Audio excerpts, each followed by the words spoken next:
আচ্ছা, আমরা এখন মেকানিক্যালের সাবসিস্টেম ইঞ্জিনিয়ারে যে কোশ্চেনটা আসছিল কোল পাওয়ার জেনারেশনে, সেটা একটু সমাধান করার চেষ্টা করব। দেখেন 1 নম্বর অঙ্ক একটা দেখি, একটা রেফ্রিজারেশন দেওয়া আছে, বলছে যে রেফ্রিজারেশনে -5 ডিগ্রি সেন্টিগ্রেড থেকে 35 ডিগ্রি সেন্টিগ্রেড পর্যন্ত কাজ করে। তাহলে এই রেফ্রিজারেশনের অঙ্ক, হিট পাম্পের অঙ্ক সবসময় ফিগার আঁকায় করবেন, তাহলে কোনো দিনই ভুল হবে না। একটা রেফ্রিজারেশন আঁকাবেন সিম্পল এরকমভাবে,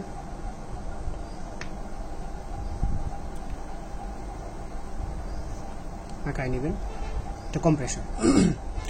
এখন -5 ডিগ্রি হচ্ছে, এটা হচ্ছে আমার ইভাপোরেটর। ইভাপোরেটরে তো সবচেয়ে কম টেম্পারেচার থাকবে, তাহলে -5 কত হচ্ছে 268 ডিগ্রি কেলভিন। আর এখানে কত আছে 35 প্লাস 273 কত হচ্ছে 308। এখন বলছে যে এই রেফ্রিজারেটরটা বাহির থেকে এত কিলোজুল তাপ নিচ্ছে। এই যে আমরা খাবার রাখতেছি, এখান থেকে এই তাপ নিচ্ছে হচ্ছে 29 কিলোজুল পার সেকেন্ড, মানে 1 কিলোওয়াট আর কি, ভিতরে প্রবেশ করতেছে। এখন এখানে যে কপটা পাওয়া যাবে, অ্যাকচুয়াল কপ, থিওরিটিক্যাল কপ, তার হচ্ছে 1/3 অংশ কাজ করছে। তাহলে এটা চালাতে কতটুকু শক্তি লাগবে, এই রেফ্রিজারেশন চালাতে কতটুকু শক্তি লাগবে, এই যে কম্প্রেসর ওয়ার্কটা বের করতে বলছে। এই যে টেম্পারেচার দেওয়া আছে থিওরিটিক্যাল টেম্পারেচার, তো এই টেম্পারেচার থেকে আমরা কপটা বের করতে পারবো, কপ থিওরিটিক্যাল। তো রেফ্রিজারেশনের কপ বের করার সূত্র কি? Cooling effect by compressor work. T max, T min, T1, T2 এগুলো দিয়ে মনে রাখবেন না, এগুলো দিয়ে মনে রাখলেই কিন্তু অঙ্ক ভুল হয়ে যাবে। মনে রাখবেন কি cooling effect by compressor work. Cooling effect কোনটা? কুলিং ইফেক্ট হচ্ছে এই যে এখানে যেটা কম টেম্পারেচার, এটা হচ্ছে cooling effect. Cooling effect by compressor work. আর কম্প্রেসর ওয়ার্ক মানে কি? দুইটা টেম্পারেচারের পার্থক্য। তাহলে বড় বাই বিয়োগ ছোট, 208 - 268, এখানে আসবে হচ্ছে 268 ডিভাইডেড বাই 308 - 268 কত আসলো 6.7। এটা হচ্ছে থিওরিটিক্যালি পাইলাম। এখন বলছে যে অ্যাকচুয়াল কত হবে? অ্যাকচুয়াল হবে হচ্ছে এটার 3 ভাগের 1 ভাগ, 6.7 3 দিয়ে ভাগ করতে হবে, 2.23। এখন আমরা এই অ্যাকচুয়াল কপ থেকে আমরা বের করতে পারবো যে কি পরিমাণ কাজ হচ্ছে এখানে। তাহলে আমরা এটাকে বলতে পারি কি cooling effect by compressor work. Cooling effect কোনটা? এই যে এটা 29, আমরা জুলে এখন নিব আর কি, ওয়াটে আর কি, কিলোওয়াট। কম্প্রেসর ওয়ার্ক কোনটা? WC। 2.23 is equal 29/WC। তাহলে WC কত পাইলাম? 29 ভাগ এটা, তার মানে 13 কিলোওয়াট। এটাই হবে হচ্ছে অ্যান্সার। আর হিটিং, যখন আমরা হিট পাম্প বলবো তখন আমরা সূত্রটা লিখবো হচ্ছে heating effect by compressor work. এটা যদি হিট পাম্প হইতো তখন আমরা কি লিখতাম? উপরে লিখতাম 308 আর নিচে দিতাম 308 - 268, মানে heating effect by compressor work. 2 নম্বরটা দেখেন, একটি হাইড্রোলিক মেশিন একটি হাইড্রোলিক জেট দ্বারা পরিচালিত হচ্ছে। হাইড্রোলিক মেশিন কি? টারবাইন হতে পারে, এটা কি একটা পানির ধাক্কাতে পরিচালিত হয়, ওয়াটার টারবাইন। তাহলে এইটাকে বলতেছি একটা জেট দ্বারা পরিচালিত হচ্ছে। এই ছোট্ট জেট যে নজলের জেট আছে, জেটটা একটা নজলের সাথে সংযুক্ত, পানির জেট আর কি। বলছে যে এই নজলের ব্যাস হচ্ছে 25 মিলিমিটার, মানে 0.025 মিটার। আর এই নজলে প্রেসার হচ্ছে 700 কিলোপ্যাসকেল। তাহলে সকল লস অগ্রাহ্য করে এই নজলের পাওয়ার বের করতে হবে। একটা নজল দিয়ে যখন আপনি একটা টারবাইনকে যখন ধাক্কা দিবেন, তখন এই নজলে তো একটা ভেলোসিটি থাকবে, একটা বেগ থাকবে। এই বেগটা বের করার সূত্র কি? এই বেগ বের করার সূত্র হচ্ছে v√2gh। এইচটা কি? তো এইখানে হচ্ছে যে প্রেশারটা থাকে, ওই প্রেশারের রেসপেক্টে যে হেডটা পাওয়া যায়, ওই হেড। তাহলে আমরা এই হেডটা বের করতে পারবো। তাহলে এই সমান E/ρg। তাহলে এই পিটা কোথায় পাবো? পি দেওয়া আছে 700 × 10⁻³ রো হচ্ছে 1000 যেহেতু পানি, আর জি হচ্ছে 9.81। তাহলে কত আসলো? 700 × 10⁻³ ভাগ 1000 × 9.81, 71.35 এত মিটার অফ ওয়াটার। তাহলে এইখান থেকে আমরা ভেলোসিটিটা পাবো v√2g এইচ 2 ইন্টু 9.81 আর এইচ হচ্ছে 71.35 কত আসলো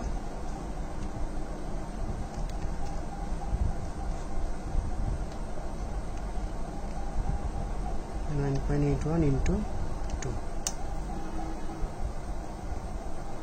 37.41 এত মিটার পার সেকেন্ড। তাহলে আমরা এখন যদি কিউ পাওয়ার বের করতে চাই, পাওয়ারের সূত্র হচ্ছে gamma Q H. Gamma Q H, gamma কত 9.81 দিলাম, কিউ সমান সমান কি এভি, এ কত 0.7854 ইন্টু ডি স্কোয়ার, ডি হচ্ছে 0.025, এটা হচ্ছে এ, আর ভি হচ্ছে 37.41, আর এইচ তো আমরা বের করে নিলাম 71.35। এইখান থেকে আমরা কিলোওয়াটে পেয়ে যাব।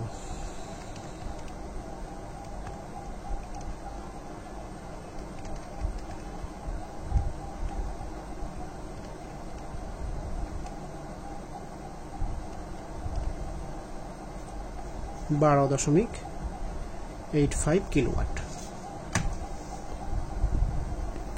এই সেম অঙ্কটা এভাবে হাইড্রোলিক হেডে না বের করে আমরা বার্নৌলি সূত্র দিয়ে যদি ভিটা বের করি ওইখান থেকেও হবে। বার্নৌলির সূত্র হচ্ছে শর্টকাটে যদি P is equal half rho V square দিয়ে দেন ওইখান থেকেও বের করতে পারবেন।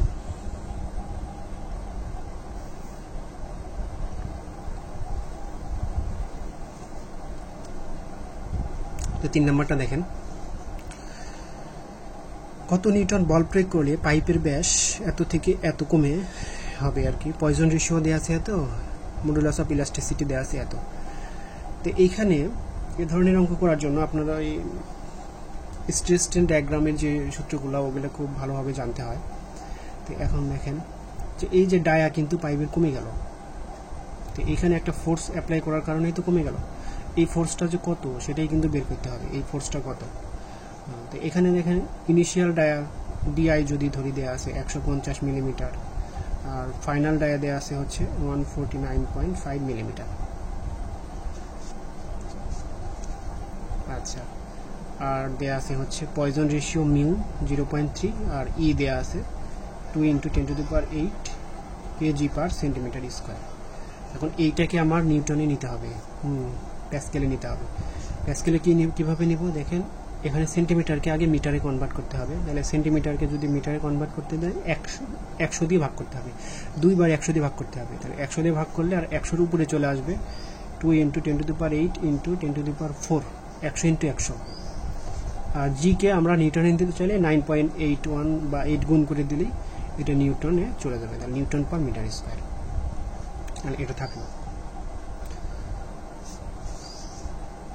এখন এই যে পয়জন রেশিও দেওয়া আছে, এই পয়জন রেশিওটাই হচ্ছে মেন হচ্ছে ফোকাস। পয়জন রেশিও আমরা কি জানি, পার্শ্ব বিকৃতি বা দৈর্ঘ্য বিকৃতি। পার্শ্ব বিকৃতি হচ্ছে এপসাইলন ডি, বিকৃতিকে আমরা স্ট্রেনকে মিউ এপসাইলন দ্বারা প্রকাশ করা, এপসাইলন ডি বাই এপসাইলন এল, এটা হচ্ছে দৈর্ঘ্য বিকৃতি। দৈর্ঘ্য কতটুকু পরিবর্তন হলো। আর এই এপসাইলন ডি হচ্ছে দুইটা ডি এর পার্থক্য, del D by D I এটা। আর এপসাইলন এল হচ্ছে del L by L I, এটা হচ্ছে সূত্র। এখানে দেখেন mu into epsilon L is equal to আমরা এপসাইলন ডি লিখতে পারি। তাহলে মিউ ইন্টু, এখন এই এপসাইলন এলকে আমরা লিখে দিই ডেল এল, তাহলে del L by L I is equal to, তাহলে এটার সূত্র হচ্ছে del D by D I mu. এখন এই ডেল এল এর সূত্র হচ্ছে পিএল বাই এ ই, এইটা হচ্ছে ডেল এল এর সূত্র। এখন এই এল এল তো কাটা যাবে উপরে, তাহলে আমরা লিখতে পারি হচ্ছে P by A E is equal to D I minus D F by D I. এখানে মানগুলো বসাই দিলে আমার এই পি এর মানটা পেয়ে যাবো। মিউ হচ্ছে 0.3, পি এর মানটা বের করব। আর এরিয়া তো আমার ডায়া দেওয়া আছে 0.7854 ইন্টু ডি স্কোয়ার, ডায়া কত ছিল 0.15 স্কোয়ার ইন্টু ই, এর মান কত 2 into 10⁸ into 10⁴ into 9.8 is equal to DI minus DF, তাহলে 0.15 মাইনাস 0.1495 ডিভাইডেড বাই 0.15। এটা সমাধান আমরা একবারে ক্যালকুলেটরে দিলে পেয়ে যাব। 0.3 into X divided by 0.7854 into D square 0.15 square into 2 into 8 into xp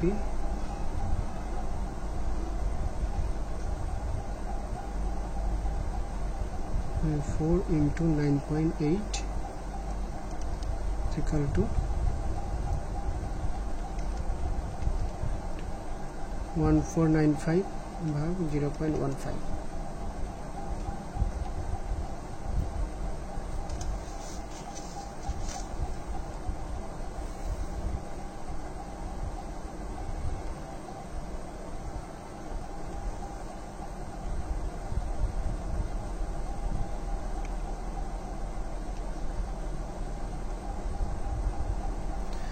Three 8 48 46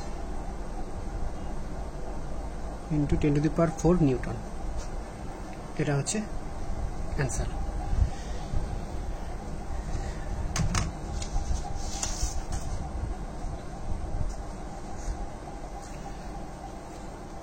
এই একটা অঙ্ক দেয়া ছিল 4 নম্বর অঙ্ক।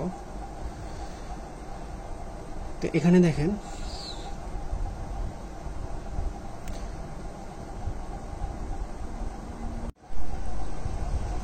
তো 4 নম্বর অঙ্কটা একটু দেখি।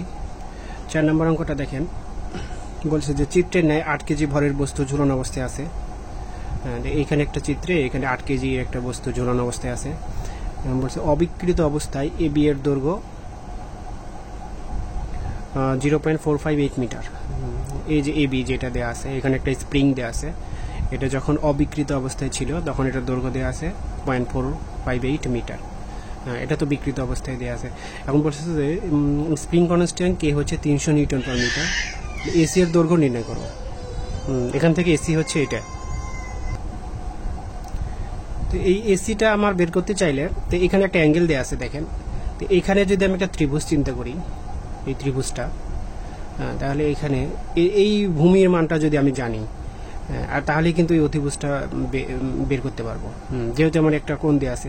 এখন এই টোটাল ডিস্টেন্স হচ্ছে 2, আমার এই ডিফ্লেকশন আর এটা টোটাল হচ্ছে 2 সহ দেওয়া আছে। এখন যদি আমরা ডিফ্লেকশনটা বিয়োগ করে দিতে পারি তাহলে কিন্তু আমরা এই ভূমির মানটা বের করতে পারবো।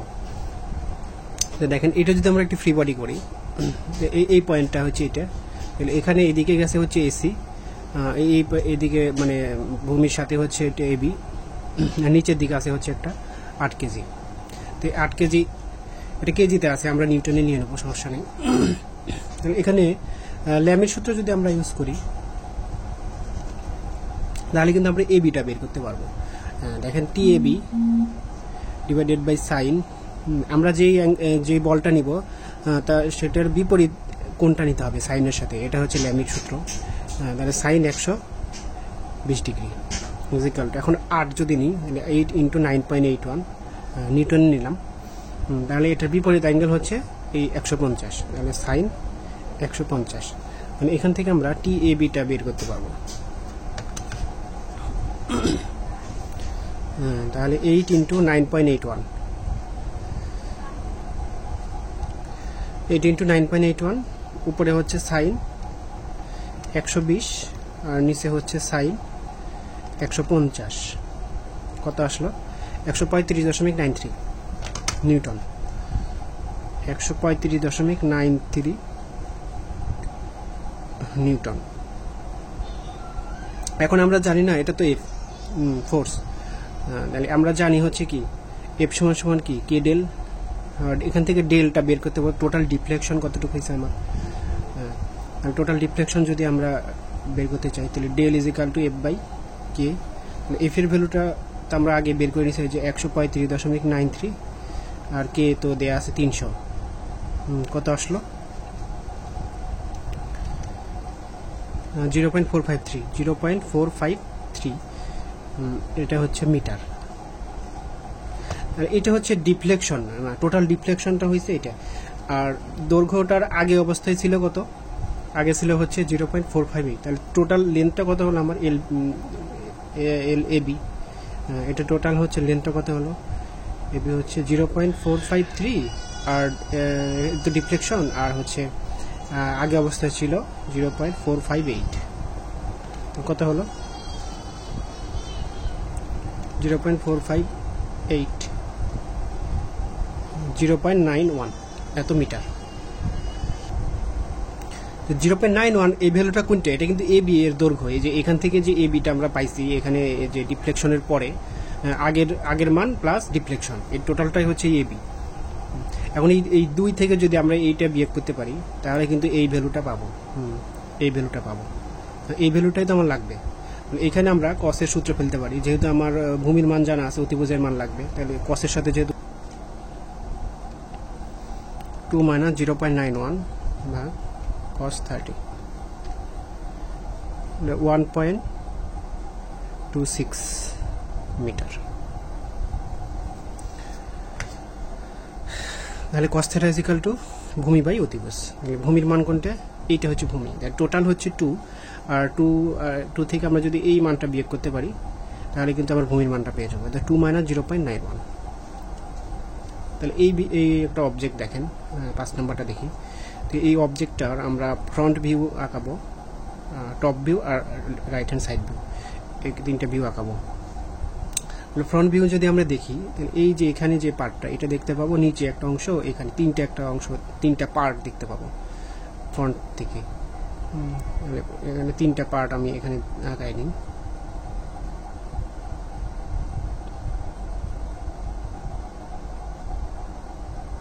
একটা পার্ট, 2টা, 3টা, এই 3টা পার্ট দেখবো। আর এইখানে একটা পার্ট দেখতে পাবো, আর এখানে একটা হলো সার্কেল দেখতে পাবো। এই পার্টটা আমরা যদি এইভাবে দেখাই, এখানে একটা হলো সার্কেল, আর কোনো কিছু দেখা যায়, আর কিছু দেখা যাচ্ছে না, তাহলে এইভাবেই থাকবে। আর যদি আমরা এই দিক থেকে দেখি, রাইট সাইড থেকে, তাহলে এই পোরশনটা দেখতে পাবো, আর হলো সার্কেলটা দেখতে পাবো না, এই পোরশনটা দেখতে পাবো, এইখানে 2টা পোরশন দেখতে পাবো, এই পোরশনটা। তাহলে আমরা এখান থেকে এই পোরশনটা প্রথমে দেখি, এই পোরশনটা আমরা এখানে দিলাম। এই হলো সেকশনটা যদি দেখতে পাচ্ছি না, যেহেতু এটা সার্কেল, তো এটা আমরা প্রথমে সেন্টার লাইন দিব, তারপরে ডটেড দিয়ে দেখে দেবো। এইটার জন্য হচ্ছে এইটা, এটা তো দেখতে পেলাম। এই অংশটা আবার দেখতে পাবো।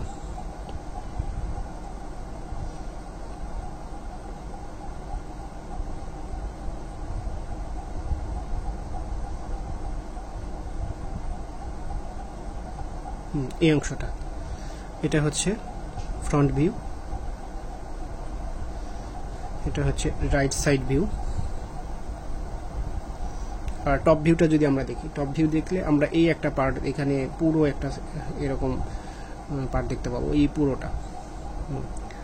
এখান থেকে শুরু করে পুরো একটা এরকম পুরো একটা পার্ট দেখতে পাবো, এই পুরোটা দেখতে পাবো। কিন্তু এই যে ফাঁকা একটা স্লট কাটা আছে, এইটা আমরা দেখতে পাচ্ছি না, তাহলে এইটা একটু ডটেড দিয়ে আমাদের দেখাতে হবে।